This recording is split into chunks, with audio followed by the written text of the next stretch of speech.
Welcome to Gurukulam IAS. எல்லாரும் வந்து TNPSC group 2 prelims எழுதிட்டு கட் ஆஃப் எவ்வளோ வரும்னு சொல்லி வெயிட் பண்ணிகிட்டு இருப்பீங்க. ஸோ 145 ப்ளஸுக்கு மேலே உள்ள எஸ்சி, எஸ்சிஏ, எஸ்டி, பிசிஎம் கம்யூனிட்டியாக இருந்தீங்கன்னா தாராளமாக படிங்க. ஒரு 148, 150க்கு மேலே உள்ள எம்பிசி, பிசியாக இருந்தீங்க அப்படின்னா நீங்கள் டிஎன்பிசி குரூப் 2A இந்த கேட்டகரிலாம் டிஎன்பிசி குரூப் 2A படிங்க. சரிங்களா? நான் வந்து பார்த்தீங்கன்னா இப்போ இருக்கிற வேகன்சி வச்சு பார்த்தீங்க அப்படின்னா கட் ஆஃப் வந்து கண்டிப்பாக 150க்கு மேலே 155க்கு மேலே தான் போகும். ஆனால் நான் ஃப்யூச்சரில் கண்டிப்பாக வேகன்சி வந்து இன்க்ரீஸ் ஆகும் அப்படிங்கிற அடிப்படையில் நான் மினிமம் ஒரு 145க்கு மேலே உள்ளவங்க SC, STA, SCA, ST plus PCM இருந்தால் படிங்கன்னு சொல்கிறேன் நான். அதேமாதிரி எம்பிசி, பிசியாக இருந்தீங்கன்னா ஒரு 150க்கு மேலே இருந்தால் படிங்கன்னு நான் சொல்கிறேன் நான். இது என்னுடைய தனிப்பட்ட கருத்து. நீங்கள் படிக்கிறது என்றைக்கும் வந்து வீணாக போகிறதில்ல. உங்களுக்கு சப்போஸ் இந்த எக்ஸாம் வரலனா கூட இந்த வருஷம் நீங்கள் மெயின்ஸ் படித்து நீங்கள் ஓரளவுக்கு அனுபவத்தை தக்க வச்சுக்கிட்டீங்க அப்படின்னா அடுத்த வருஷம் நல்ல ரிவிஷன் பண்ணலாம், இன்னும் எக்ஸ்ட்ரா படிக்கலாம், நல்ல போஸ்டிங் வாங்கிட்டு போகலாம் அப்படிங்கிற ஒரு அடிப்படையில் தான் நான் இதை சொல்கிறேன் நான். சரிங்களா? ஓகே. ஸோ அப்போ இதை தாண்டி நம்மளுடைய குருகுலம் ஐஏஎஸ் அகாடமியில் Vijayadashami special batch 1 year batch வந்து நம்ம ஸ்டார்ட் பண்ணிருக்கோம். இது வந்து பார்த்திங்க அப்படின்னா 15,000 ஒருத்தருள்ள அந்த பேட்ச் வந்து வெறும் 1,500 ரூபாய்க்கு நம்ம வந்து லைவ் அண்டு ரெக்கார்டட் கிளாஸ் ஆகவும் பிடிஎஃப் மெட்டீரியல் 15,000 ப்ளஸ் கொஸ்டின்ஸ் வந்து பைலிங்குவலில் உங்களுக்கு வந்து பார்த்திங்கன்னா கரண்ட் ட்ரெண்டில் வந்து பார்த்திங்கன்னா டெஸ்ட் வைக்கிறதுக்கு நம்மளோட டீம் வந்து தயாராக இருக்குது. லைவ் டவுட் கிளாரிஃபிகேஷன் செஷனோட இந்த பேட்ச் வந்து முடிச்சு கொடுக்கறதுக்கு நாங்கள் தயாராக இருக்கோம். விருப்பமுள்ள மாணவர்கள் ஸ்க்ரீனில் தெரியும் நம்பருக்கு கால் பண்ணிக்கோங்க. இந்த பேட்சை பற்றி இன்னும் டீட்டெயிலாக தெரிஞ்சுக்கணும் விருப்பப்பட்டீங்க அப்படின்னா டிஸ்கிரிப்ஷனில் உள்ள வீடியோ லான்ச்சிங் அந்த கோர்ஸ் அந்த வீடியோ லிங்க்கை வந்து கிளிக் பண்ணுங்கள். இதை தாண்டி கோர்ஸோடைய ப்ரௌச்சர் லிங்க் வந்து நான் பிடிஎஃபாக நான் டிஸ்கிரிப்ஷனில் வச்சுருக்கேன், அதையும் கொஞ்சம் ஃபாலோ பண்ணிக்கோங்க. உங்கள் நண்பர்களுக்கு ஷேர் பண்ணுங்கள். இந்த வாய்ப்பை நல்ல முறையில் பயன்படுத்திக்கிங்க. ஓகேங்களா? ஏன்னா அந்த பேட்சை பொறுத்த வரைக்கும் வந்து பார்த்தீங்கன்னா TNPSC, TNUSRB, Madras high court exam, SSC railway, IBPS banking, intelligent bureau, CRPF, railway exam போன்ற அனைத்து மத்திய மாநில அரசு பணிகளுக்கும் ஒருங்கிணைந்த திட்டமிடப்பட்ட தீவிர பயிற்சியாக தான் நம்ம இதை கொடுக்க போகிறோம். சரிங்களா? ஓகே. நம்ம இந்த வீடியோவில் என்ன பார்க்க போகிறோம் அப்படின்னா டிஎன்பிசி குரூப் 2A மெயின்ஸ். சரிங்களா? சிலபஸை வந்து டீகோட் பண்ணி ஒவ்வொரு வீடியோவும் போட்டுக்கிட்டு இருக்கோம். Already TNPSC group 2A mains unit 1 GS சிலபஸை ஆல்ரெடி டீகோட் பண்ணி ஒரு வீடியோ போட்டுட்டோம். பார்க்காதவங்க பாருங்கள், டிஸ்கிரிப்ஷனில் லிங்க் இருக்குது. சரிங்களா? இந்த வீடியோவில் வந்து நம்ம என்ன பண்ண போகிறோம் அப்படின்னா யூனிட் 2 வீடியோ தான் பார்க்க போகிறோம். யூனிட் 2 சிலபஸ் தான் டீகோட் பண்ண போகிறோம். அதாவது நம்ம நல்லாவே தெரியும் சிபிடி எக்ஸாம் தான் நடக்க போது, எம்சிக்யூ பேட்டெல்லாம் நடக்க போது. மொத்தம் 200 கொஸ்டின், ஒவ்வொரு கொஸ்டினுக்கும் 1.5 மார்க். இது எல்லாமே ஃபஸ்ட் வீடியோவில் வந்து தெளிவாக சொல்லிட்டேன். ஒரு கொஸ்டினுக்கு வந்து பார்த்தீங்கன்னா 1.5 மார்க் அப்படின்னா 200 கொஸ்டினுக்கு மொத்தம் 300 மார்க்கு.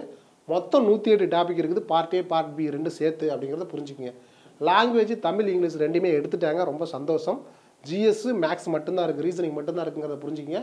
பார்ட் A பொறுத்தவரைக்கும் 81 டாபிக் 150 கொஸ்டின்ஸ் இருக்குது.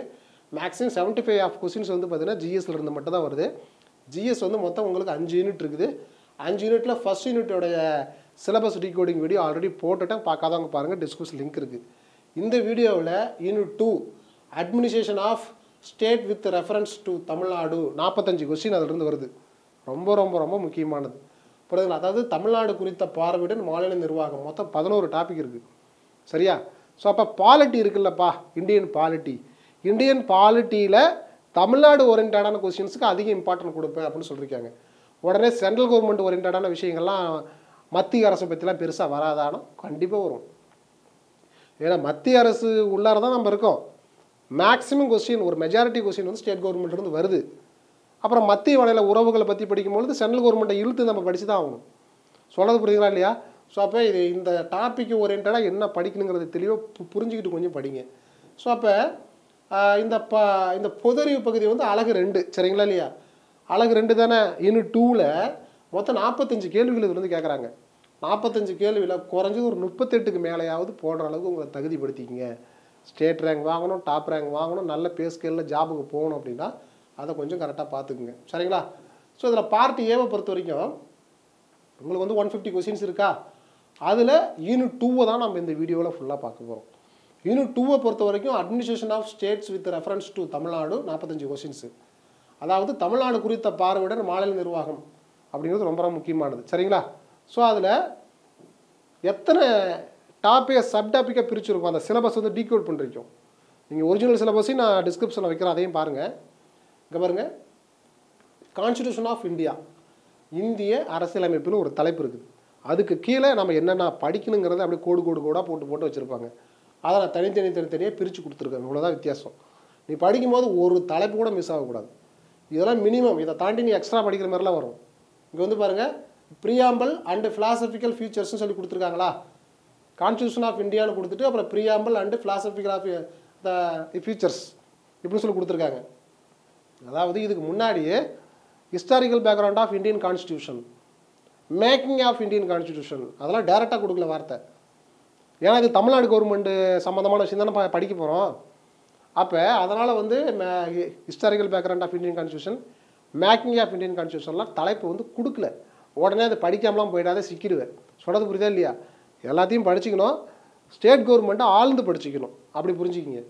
அடுத்து வந்து ப்ரியாம்பிள் கொடுத்துருக்காங்க. அப்புறம் ஃபிலாசபிக்கல் அதோட ஃபியூச்சர்ஸு, சைலண்ட் ஃபியூச்சர்ஸு, சோர்ஸ் எந்தெந்த நாட்டிலேருந்து எடுத்தாங்க, எவ்வளோ லட்சம் செலவு பண்ணாங்க, சரி என்னென்ன கான்செப்டை எந்தெந்த கண்ட்ரிலேருந்து எடுத்தாங்க, union state and union territories, புரியுதுங்களா?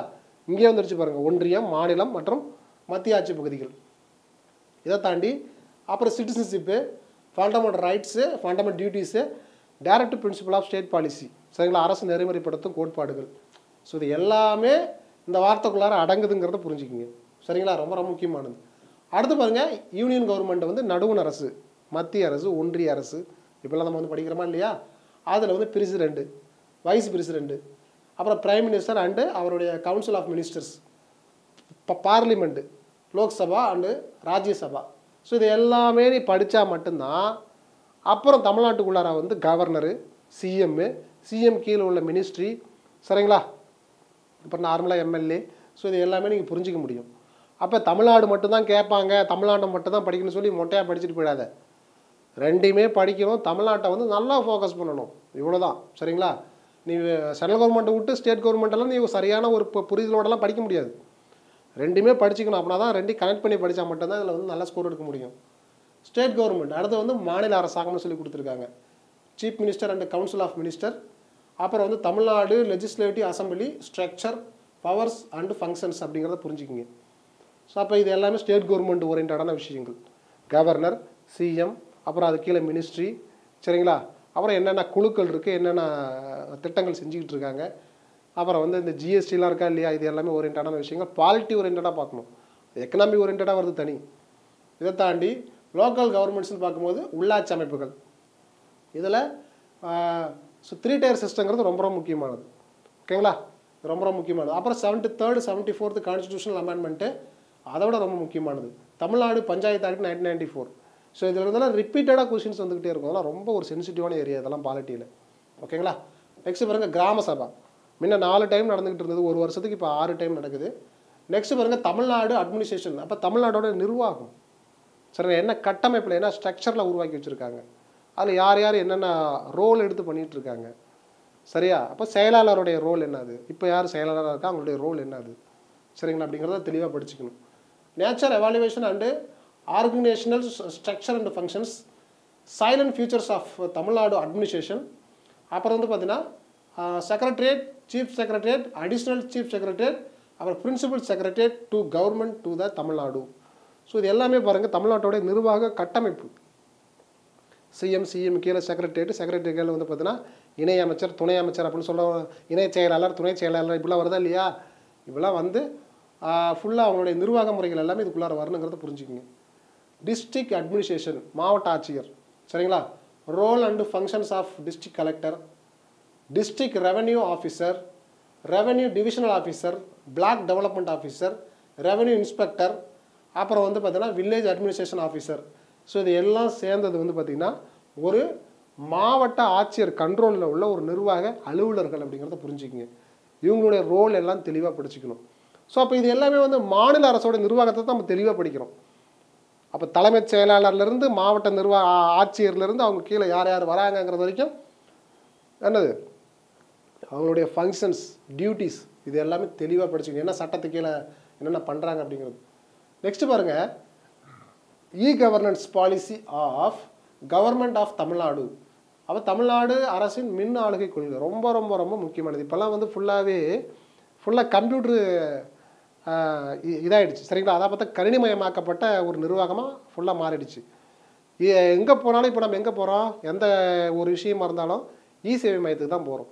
முன்னெல்லாம் வந்து விஓஓ ஆர்ஐ கிட்ட பின்னாடி சுற்றிக்கிட்டு இருந்தோம். இப்போலாம் வந்து பார்த்தீங்கன்னா இ-சேவை மையத்தில் போயிட்டு அப்ளை பண்ணால் ஆன்லைனில் சர்டிஃபிகேட் டவுன்லோட் பண்ணிக்கிறாங்களா அளவுக்கு வந்துடுச்சுங்கிறத புரிஞ்சுக்கிங்க.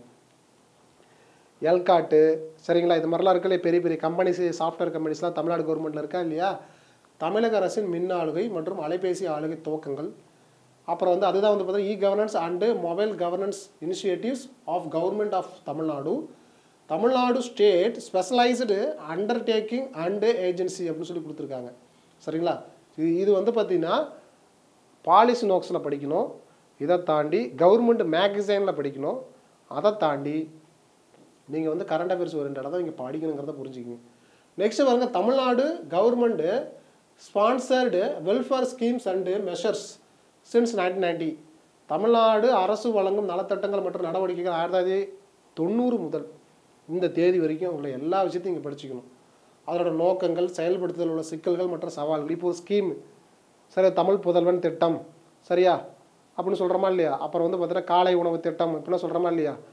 அப்புறம் விடியல் பேருந்து பயணம். இப்போ எந்த நோக்கத்துக்காக தொடங்கினாங்க, எந்த ஆண்டு தொடங்கினாங்க, யார் தொடங்கினாங்க, எந்த இடத்துல தொடங்கினாங்க, அதனுடைய எய்ம் என்னது, எத்தனை லட்சம் மக்கள் பயனடைஞ்சிருக்காங்க அப்படிங்கிறது ரொம்ப முக்கியமான விஷயம். கரண்ட் அஃபேர்ஸ் வந்து நடப்பு நிகழ்வுகள் சரிங்களா. இதில் வந்து சிலபஸ்லேயே கடைசியில் வந்து கரண்ட் அஃபேர்ஸும் கொடுத்துருக்காங்க. அப்போ பாலிட்டி ஓரியன்டான முக்கியமாக மாநில அரசு சம்மந்தமான அரசியல் சார்ந்த நடப்பு நிகழ்வுகள் இதெல்லாம் தெரிஞ்சுக்கணுங்கிறத புரிஞ்சுக்கணும். சரிங்களா, ரொம்ப ரொம்ப முக்கியமானது. சரிங்க சார், இதான் சிலபஸ் டீகோட் பண்ணியாச்சு. ஸ்கூல் புக்கில் இது என்னென்ன படிக்கணும், இது எல்லாத்தையும் படிச்சுட்டு தான் ப்ரிலிம்ஸ் கிளியர் பண்ணிருப்பேன். அந்த கிளியர் பண்ணுற ஸ்டேஜுக்கு வந்திருப்பேன். அப்போ இது திரும்பவும் நல்லா படின்னு சொல்ல வரேன் நான். Syllabus based school books topics அப்படி பார்க்கும்பொழுது 10th சோசியல் சயின்ஸ் சிவிக்ஸு, அதில் இங்கே பாருங்கள் யூனிட் 1லேருந்து 3 வரைக்கும் இந்திய அரசியலமைப்பு, நடுவண் அரசு, மாநில அரசு அப்படிங்கிறத புரிஞ்சுக்கிங்க. நெக்ஸ்ட்டு 12th பொலிட்டிக்கல் சயின்ஸு, அதில் வந்து பார்த்தீங்கன்னா மொதல் 6 யூனிட்டு அரசியல் அறிவியல் தான் 12th பொலிட்டிக்கல் சயின்ஸ் சொல்கிறேன் நான். இந்திய அரசியலமைப்பு, சட்டமன்றம், ஆட்சித்துறை, இந்திய நீதித்துறை, இந்தியாவில் கூட்டாட்சி, இந்தியாவில் நிர்வாக அமைப்புங்கிறத புரிஞ்சுக்கிங்க. 12th பொலிட்டிக்கல் சயின்ஸு உள்ளாட்சி அரசாங்கங்கள், சமூக நீதி, தமிழகத்தில் அரசியல் வளர்ச்சி, தமிழக அரசியல் சிந்தனைகள் அப்படிங்கிறத புரிஞ்சுக்கிங்க. சரிங்களா, ஸோ இது எல்லாமே ஸ்கூல் புக்கில் வந்து ஜஸ்ட்டு நீங்கள் வந்து படிச்சுக்கிங்க. 9th 12th சரி இங்கே பாருங்கள், நான் வந்து என்னென்ன கொடுத்துருக்கேன் அப்படின்னா 10th 11th 12th மட்டும்தான் சிலபஸ் ஃபோக்கஸில் ஃபுல்லாக கொடுத்துருக்கேன். இதில் மட்டும்தான் விஷயம் ரொம்ப அதிகமாக இருக்கும். 6th to 9th வரைக்கும் இருக்கிறதெல்லாம் சும்மா பேசிக்காக இருக்கும். தேவைப்பட்டால் ஜஸ்ட் ரீட் அவுட் பண்ணிக்கிங்க. அதை நீ படிக்காமல் போனாலும் பெருசாக வந்து நெகட்டிவ் ஆகாது. ஆனால் 10th 11th 12th political science civics கண்டிப்பாக படித்து தான் வரும். படித்து முடிச்சுட்டு விட்டுறலாமா? பத்தவே பத்தாது. அதர் ஸ்டாண்டர்ட் ஆத்தர் புக்ஸ் என்ன படிக்கணும், ரொம்ப ரொம்ப முக்கியமானது. பாலிட்டியை படிக்கணும். முக்கியமாக தமிழ்நாடு சம்மந்தமான நிர்வாகத்தை நீ தெல்ல தெளிவாக நீ படித்தே ஆகணும். அப்போ இந்தியன் பாலிட்டி புக்கு, பைபிள் என்னது, இந்திய அரசியலமைப்பு புத்தகம், லக்ஷ்மிகாந்த் புக்கு, இது எல்லாமே படிப்பாங்க. யூபிசி படிக்கிறவங்களும் படிக்கிறாங்க. இப்போலாம் டிஎன்பிசி குரூப் 1 குரூப் 2 மெயின்ஸ் லெவலில் நீ வந்துட்ட அப்படின்னா தலைவிதி நீ இதை படித்து தான் ஆகணும். இங்கிலீஷில் மட்டும்தான் இருக்குது. சரியா, அப்போ இதுக்கு ஈக்குவலாக என்ன பண்ணணும் அப்படின்னா இந்த புக்கு ஈக்குவலாக தமிழில் வந்து இந்த புக் இருக்குது. இந்திய அரசியலமைப்பு பிரகதீஷ் பப்ளிகேஷன், இது தமிழில் இருக்குது. இதை கொஞ்சம் படிச்சுக்கி. இங்கிலீஷில் லக்ஷ்மிகாந்த் புக்கு படிச்சுக்கோ. இதுக்கு ஈக்குவலாக வேறு எதாவது புக் இருக்கா சார்னா இல்லை, இருந்தாலும் அதுக்கு ஓரளவுக்கு கொஞ்சம் போட்டி போடும் அப்படின்னா பிரகதீஷ் பப்ளிகேஷன் புக்கை வாங்கி படிச்சுக்கோ. ரெண்டாவது, எக்ஸ்ட்ரா வந்து பப்ளிக் அட்மினிஸ்ட்ரேஷன் ஒரு புக் இருக்குது. இதெல்லாம் யூபிசி படிக்க வேண்டிய புத்தகங்கள். இதில் எல்லாத்தையும் வாங்கி வச்சு படிச்சுக்கிட்டு இருக்கக்கூடாது. சிலபஸில் என்ன கொடுத்துருக்கான், எந்த வியூவில் வந்து கொஸ்டின் கேட்க போகிறாங்க, எந்த வியூவில் கேட்டிருக்காங்க, இதையெல்லாம் கரெக்டாக பார்த்து யூஸ் பண்ணிக்கணும். தேவையான கரெக்டாக பார்த்து நோட்ஸ் எடுத்து வச்சுக்கணும், படிச்சுக்கணும். ஃபுல்லாக உட்காந்தெல்லாம் படிச்சுக்கிட்டு தான் வருஷக்கணக்காகும். சரியா, ஸோ அப்போ பப்ளிக் அட்மினிஸ்ட்ரேஷன் புக்கு எக்ஸ்ட்ரா படிச்சுக்கிறது நல்லது. மற்றவங்களோட ஒரு 2 கொஸ்டின் 4 கொஸ்டின் எக்ஸ்ட்ரா போடலாம். ரெண்டாவது, தமிழ்நாடு சம்மந்தமாக இந்த செயலாளர், துணை செயலாளர், இணை செயலாளர், மாவட்ட ஆட்சியர், வருவாய் அலுவலர், ஆய்வாளர், இப்போலாம் கிராம நிர்வாக அலுவலர், இதெல்லாம் பார்த்தோமா இல்லையா? அது எல்லாமே நீ இந்த புக்கில் படித்தாதான் உன்னால் தெளிவாக புரிஞ்சிக்க முடியும். அவங்களுடைய ஃபங்க்ஷன்ஸ் அண்ட் டியூட்டிஸ் என்னங்கிறது தெளிவாக இதில் கொடுத்துருக்காங்க. தமிழ்நாடு அரசாங்க நிர்வாகம் மற்றும் ஆளுகைங்கிறது ரொம்ப ரொம்ப முக்கியமானது. இதை தாண்டி தமிழில் வந்து பாலிட்டி புக்கு, காவங்கடேஷன் புக்கு ஒன்று இருக்குது. நீ இதை வாங்குறதுக்கு பதிலாக நீங்கள் இதே வாங்கிக்கலாம். இல்லை நான் கொஞ்சம் ஸ்டோரி பேஸில் இன்னும் கான்செப்ட் ஓரியன்டாக படிக்கணும் அப்படின்னா இதை வாங்கி கூட படிச்சுக்க தப்பு இல்லை. ஆனால் என்னை பொறுத்த வரைக்கும் இதை வாங்குறதுக்கு பதிலாக இதை வாங்கிக்கலாம். ஸோ தமிழில் வந்து கா வெங்கடேஸ்வரில் இந்திய அரசியல் புக்கு இருக்குங்கிறது பற்றி தெரிஞ்சுக்கிங்க. இதுக்கு பிரகதீஷ் பப்ளிகேஷனை வாங்கி வச்சு படிச்சிங்க. பார்த்தா உங்களுக்கு தெரியும். பிடிஎஃப்லாம் எக்கச்சக்கமாக வந்து ஆன்லைனில் சுற்றிட்டு இருக்கு பாருங்கள். இதை தாண்டி PYQ last year group TA mains நடந்ததா, அந்த பிஒய்க்கு நீ கண்டிப்பாக படிக்கணும். அதை பார்த்து தான் நீ அதை விட டஃப்பாக கொஸ்டின் வரப்போகுதுன்னு சொல்லி நீ திங்க் பண்ணி படிக்கணும். இதை தாண்டி பாலிசி நோட்ஸ் இப்போ எப்படி தமிழ்நாட்டில் கவர்னன்ஸ்னு ஒரு டாபிக் இருக்கா? இதை தாண்டி தமிழ்நாட்டில் வந்து பார்த்திங்கன்னா தமிழ்நாடு சம்மந்தமான இந்த நிர்வாக அமைப்புகள் இருக்கா? ஸோ இது எல்லாமே பாலிசி நோட்ஸு, கொள்கை விளக்க குறிப்பேடுங்கிறது very very very very important. நீ படித்தே ஆகணும். அதை தாண்டி Dinamani, the Hindu news paper, சரிங்களா? என்னை பொறுத்த வரைக்கும் ஒரு லாஸ்ட் 1 இயர் தரவாக இருக்கணும். அதுக்கு முன்னாடி ஒரு வருஷம், அதாவது 2024 வந்து முக்கியமான இஷ்யூ, ஸ்டேட் இஷ்யூ, சென்ட்ரல் இஷ்யூலாம் கொஞ்சம் கரெக்டாக பார்த்து படிச்சுக்கணும். 2025 இப்போ ஜனவரியிலிருந்து இப்போ உங்களுக்கு மெயின்ஸ் எக்ஸாம் வர வரைக்கும் ஃபிங்கர் டிப்ஸில் இருக்கணும். 2 வருஷம் கரண்ட் அஃபேர்ஸை படிச்சுக்கிறது நல்லது. குறைஞ்சது 1 வருஷம் கரண்ட் அஃபேர்ஸ் நீ படிச்சுக்கணும் 2025ங்கிறத புரிஞ்சுக்கிங்க. இப்படிலாம் நீ படித்தா மட்டும்தான் இதில் வந்து உங்களால் ஸ்கோர் பண்ண முடியும். அப்போ டிஎன்பிசி குரூப் 2A மெயின்ஸில் யூனிட் 2 தமிழ்நாடு பாலிட்டி சிம்பிளாக சொல்லணும்னா அதை ஓரியன்டான சிலபஸ் டீகோட் பண்ணியாச்சு. ஸ்கூல் புக்கில் என்னென்ன படிக்கணும்னு சொல்லியாச்சு. அதை தாண்டி standard book, other standard book என்னென்ன படிக்கணுங்கிறத தெளிவாக சொல்லிட்டேன். நான் சொல்கிறத மட்டும் கரெக்டாக ஃபாலோ பண்ணுங்கள். கண்டிப்பாக நீங்கள் சக்ஸஸ் ஆகிடலாம். நம்மளுடைய விஜயதசமி ஸ்பெஷல் பேட்ச் 1 இயர் பேட்சில் ஜாயின் பண்ண விருப்பமாக இருந்தீங்க அப்படின்னா ஸ்க்ரீனில் தெரிய நம்பருக்கு கால் பண்ணுங்கள். நன்றி.